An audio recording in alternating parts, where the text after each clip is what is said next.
El Paso, uma das maiores cidades americanas, 19ª cidade norte-americana. Um atentado que foi um atentado terrível, praticado a princípio por apenas um atirador.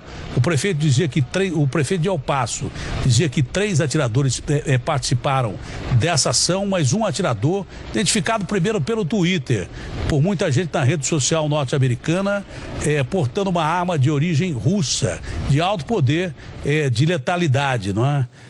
AK-47.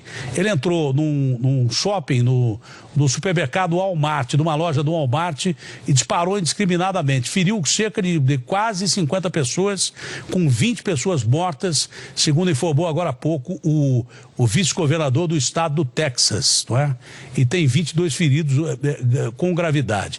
Há informação de que outros atiradores suspeitos de participarem desse ataque foram presos, mas até agora só há confirmação de um atirador. Quem é que está comigo? O Mário Vitor Rodrigues, nos Estados Unidos, jornalista Mário Vitor Rodrigues. Eu tenho impressão não, tenho certeza absoluta, o presidente Trump já se pronunciou, dizendo que foi uma tragédia, uma cidade que fica a apenas 11 quilômetros da fronteira com o México, segundo o André Aguiar. Mas, Mário Vitor, a imprensa americana, obviamente, que deve estar toda voltada para a cobertura desse ataque, que a gente não pode definir ainda se é um atentado terrorista, obra de um lobo solitário ou coisa que seja. Mas acontece em território norte-americano, a maior potência econômico-militar do mundo, não é verdade? E é claro que as forças de segurança são todas acionadas. Tropas do Exército, próximas aí de prontidão, Polícia Estadual já no local, acho que até o FBI foi acionado e, obviamente, que a polícia norte-americana de El Paso.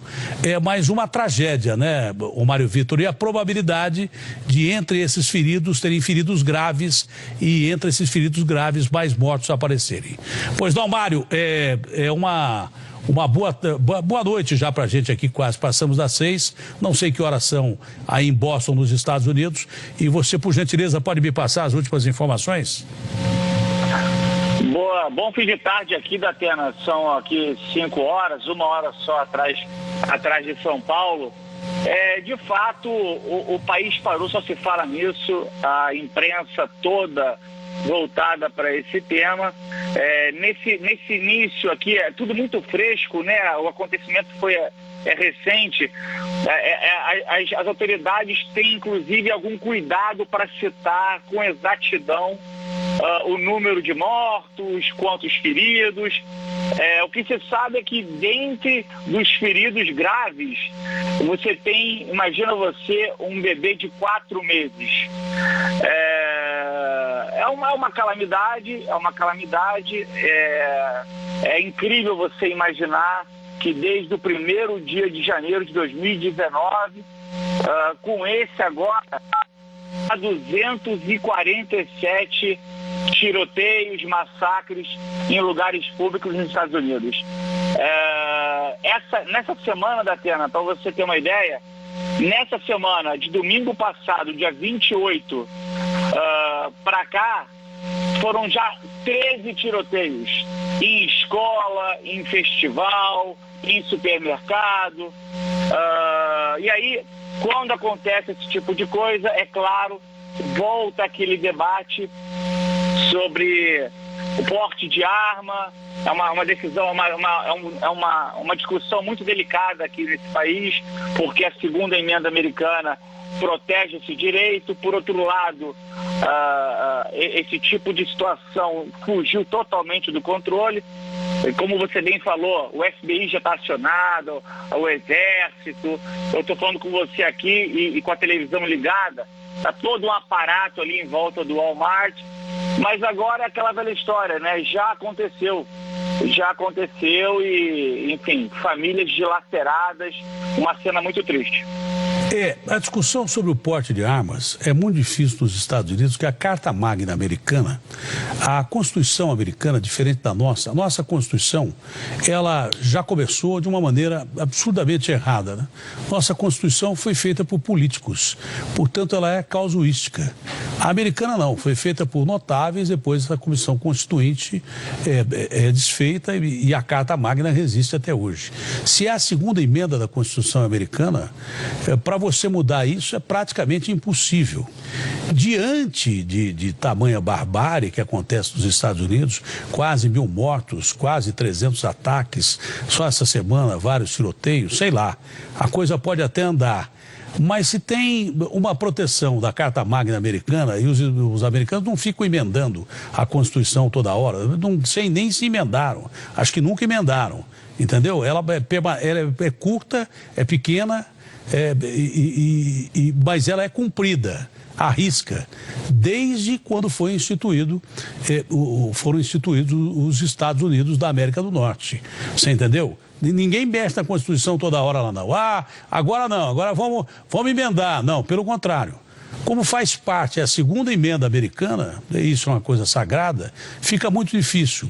Quando tem um presidente como o Trump, que se pudesse ele andava com metralhadora, bazuca e outras coisas, fica mais ainda difícil, fica muito mais difícil. Ele sabe que o eleitorado dele é a favor do porte de armas. Por outro lado, tem uma questão, né?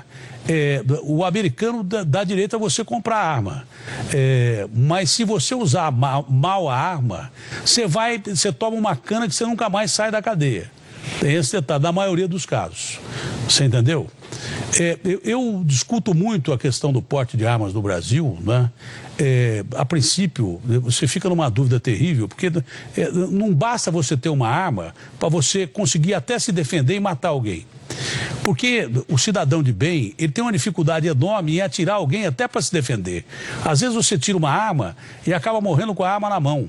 Só que no Brasil a violência toda, e essa é a questão que eu coloco, que a polícia, por mais gente que tenha, não consegue responder a todos os chamados. Por exemplo, você está dentro da sua casa, vê um grupo de bandidos ali que está invadindo a sua casa, que vai invadir a sua casa, que normalmente os assaltos são violentos, seguidos de estupro, de violência sexual, de morte, de barbaridades e tal, e o cara chama a polícia. A polícia não tem nem homens, nem unidades disponíveis para chegar num tempo-resposta que te faça permanecer vivo ou incólume dentro da sua casa, que é a sua referência como cidadão. Moro na rua tal, número tal, perante inclusive a Constituição brasileira. Não é? Você dá um tiro pro alto ali, o cara sai correndo. Então, quem sabe nesse aspecto possa ser discutível, mas, repito, nem sempre com uma arma na mão você vai estar completamente seguro, nem aqui, nem nos Estados Unidos, nem no raio que eu parta. Agora, lá entre os americanos já é quase que cultural, volta e meia, não precisa nem ser atentado terrorista. Alguns malucos se munem de armas especiais, que são vendidas mesmo, armas de caça ou armas de guerra, e saem dando tiro por aí. É por isso que sempre discutem, mas nunca conseguem tirar o porte de arma do americano, que é base da Constituição americana. O americano pensa da seguinte forma: se mexer numa emenda da Constituição, vai mexer na emenda número 5, na emenda número 1 e tal, e essa emenda pode complicar tudo. A nossa Constituição, como foi, repito, casuística, criada errada lá atrás, toda hora é bem emendada e tal, e toda hora é rasgada. Essa que é a grande realidade. Infelizmente, é isso que acontece. Mas é uma tragédia, o presidente americano já se manifestou sobre El Paso, não é, o Mário Vitor? Já. O presidente americano Trump, obviamente, foi imediatamente informado. Foi ele, inclusive, publicamente, assim, incluindo aqui as redes de televisão, ele foi o primeiro a falar em vários mortos, em usar essa expressão, vários mortos. Está lamentando muito, lamentando toda a situação, dizendo que o governo está com o Texas, está com El Paso. O Trump, ele se coloca numa situação muito delicada, como você bem salientou, porque, na verdade, ele foi eleito, por exemplo, com grande apoio da Associação Nacional de Rifles, né? A sigla aqui em inglês NRA. Então, para ele é de fato muito complicado abordar essa situação. Você salientou muito bem, Datena, a Constituição americana é tida aqui como uma coisa realmente sagrada. O que os contrários, aqueles que criticam, que insurgem após esses tiroteios reclamando, é de leis mais duras para prevenir esse tipo de coisa. Então, por exemplo, não vender para quem tenha histórico médico de que tome remédio, que tenha problemas mentais, que já tenha sido preso, já tenha cometido algum crime. A questão federativa aqui, ela funciona. Então, cada estado tem, às vezes, a sua lei particular. Então, é realmente tudo muito, muito, muito complicado. O Trump está fazendo o papel dele de presidente. Nessa hora não dá para fazer política. Se apresenta, se coloca de uma maneira bastante solidária às pessoas em El Paso. Por falar em política, um dos pré-candidatos democratas, o Beto O'Rourke, ele é de El Paso, ele acabou de suspender, já anunciou que suspendeu a campanha dele à presidência e está indo para lá. Então, nessa hora, realmente a política ficou um pouco de lado e tem que ser assim mesmo, né? Um momento como esse, eu estou olhando aqui estou falando com você, Datena, estou olhando aqui para as cenas, o atirador, você imagina que ele chegou e já no estacionamento do Walmart, ele já começou atirando a esmo. Então, as forças foram chegando e a imprensa foi chegando para cobrir o acontecimento, para ver o que está acontecendo. E pelo caminho, no estacionamento, no meio dos carros, corpos estirados, algumas pessoas já mortas, outras feridas.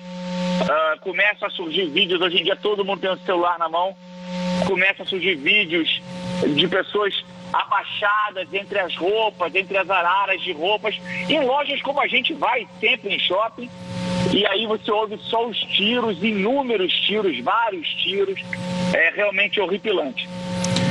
Bom, Mário Vitor, infelizmente a gente falou no meio de uma tragédia que não é só norte-americana, é mundial, pessoas perdendo a vida de uma maneira imbecil. A gente não sabe quais os motivos do que parece ser o ataque de um lobo solitário. Vamos saber na sequência. Esse Patrick Crusius já está detido pelas forças de segurança americanas e, obviamente, que daqui a pouco a gente vai saber por que ele realizou esse ataque. Vai saber também se há mais pessoas envolvidas, e o número de 20 mortos foi divulgado pelo vice-governador do estado do Texas. Tem gente dando 10, tem gente dando menos de 10, mas muita gente morreu. Uma pessoa morta já é uma tragédia, mas mais de um morreu com certeza. A gente viu na imagem da televisão norte-americana várias pessoas estiradas no solo, sem que forças de resgate as acudissem, porque dava indicação de que tinham morrido mesmo. Não precisa mostrar mais não, entendeu? Mas uma tragédia. Mário Vitor, muito obrigado, Mário. Obrigado, Datena. Vamos em frente.